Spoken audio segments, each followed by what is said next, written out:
हाँ बच्चों, हमने पिछली कक्षाओं में क्या पढ़ा था कि अनुसंधान क्या है। फिर हमने देखा कि कोई भी अनुसंधान करता किसी समस्या पर अध्ययन करता है तो उसे सबसे पहले समस्या का चुनाव करना पड़ता है और उस चुनाव के बाद उसको क्या करना पड़ता है। दूसरा उसका जो आता है कार्य वो है उपकल्पना का निर्धारण। लेकिन अनुसंधानकर्ता इन सब चीज़ों को कैसे जांचे, कैसे परखे, इसके लिए कुछ डेटा कलेक्ट किया जाता है।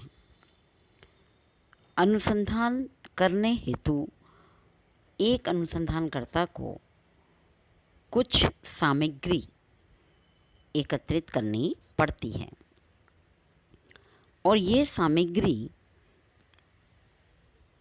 कहीं व्यर्थ में एकत्रित ना हो जाए, बहुत ज़्यादा ढेर ना लग जाए, इसके लिए कुछ हमारे पास उपकरण होते हैं, प्रविधियाँ होती हैं, मेथड्स होते हैं, उनकी सहायता से हम इनको एकत्रित करते हैं। वैज्ञानिक शोध के लिए इन तथ्यों का विश्वसनीय होना भी क्या है, अति आवश्यक है। और इसी आवश्यक होने के कारण उसमें विश्वसनीयता को बनाए रखना भी एक शोधकर्ता के लिए महत्वपूर्ण बात होती है। और एक शोधकर्ता उसकी विश्वसनीयता बनाए रखे, उसके लिए उसे वस्तुनिष्ठता के साथ तथ्यों का या सामग्रियों का एकत्रीकरण करना पड़ता है। कहने का तात्पर्य है कि शोध के लिए विश्वसनीय तथ्यों या सामग्रियों का होना नितांत आवश्यक है। तो हम सबसे पहले अब क्या देखेंगे कि तथ्य का अर्थ क्या है, या हम दूसरे शब्दों के सामग्री का अर्थ। तथ्य संकलन के लिए शोधकर्ता में अवलोकन की चेतना का होना आवश्यक है। यद्यपि यह सही है कि तथ्यों के अंतर्गत सूचनादाताओं से विभिन्न प्रविधियों की सहायता से प्राप्त सभी प्रकार की सूचनाएं आती हैं। तथ्यों के अंतर्गत उन बातों या सूचनाओं को सम्मिलित किया जाता है जो अवलोकन के योग्य हों और जिन्हें लिखित रूप में रखा जा सकता हो। वैज्ञानिक ज्ञान की सीमाओं के विस्तार हेतु शोध प्रयत्नों के आधार पर संकलित की गई साधारण सी लगने वाली छोटी छोटी सूचनाएं भी काफ़ी लाभदायक होती हैं। कई बार हम सोचते हैं, अरे इसका नाम पता पूछ रहे हैं, ये क्या है, इससे क्या हो। लेकिन कई बार हम इन्हीं सब छोटी छोटी बातें या सूचनाओं को एकत्र करते समय कुछ ऐसी बातें हमें पता चलती हैं जो हमारे शोध के लिए अत्यंत आवश्यक होती हैं।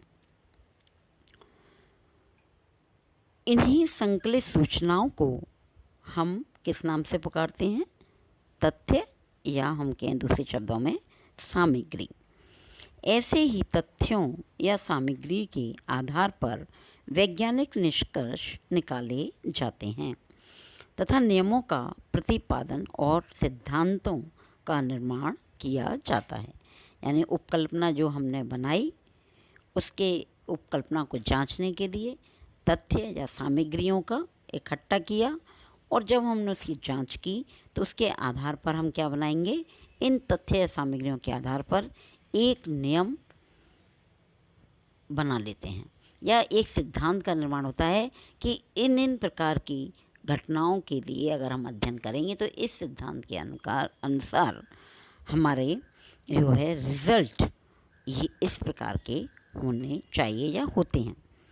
तो सिद्धांत हमारा बताता है, जैसे कार्ल मार्क्स का सिद्धांत है, मैक्स वेबर का सिद्धांत है, दुर्खीम का है।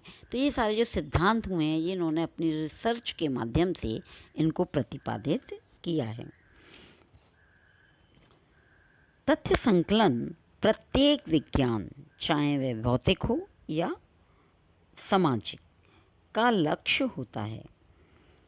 व्यवस्थित रूप में संकलित तथ्यों के आधार पर ही वैज्ञानिक नियमों का प्रतिपादन किया जाता है। तथ्य संकलन से ही घटनाओं के कार्य कारण संबंध को जाना जा सकता है। किसी भी घटना के पीछे क्या कारण थे, या ये घटना क्यों घटित हुई, या इसके पीछे क्या कारण हो सकते हैं, इसका उससे क्या संबंध है घटना का कारणों से, ये तथ्य संकलन के द्वारा ही क्या होता है, एक व्यवस्थित ढंग से हम उसे प्रतिपादित कर पाते हैं या स्थापित कर पाते हैं। तथ्य संकलन से ही घटनाओं के कारण प्रभाव संबंधों का पता लगाया जा सकता है। प्रत्येक विज्ञान में विविध घटनाओं के कारणों एवं प्रभावों को जानने का प्रयत्न किया जाता है। अतः हम कह सकते हैं कि विज्ञान की प्रगति तथ्यों पर ही निर्भर करती है। अन्य शब्दों में प्रत्येक विज्ञान तथ्यों के आधार पर ही आगे बढ़ता है, न कि कल्पनाओं के आधार पर।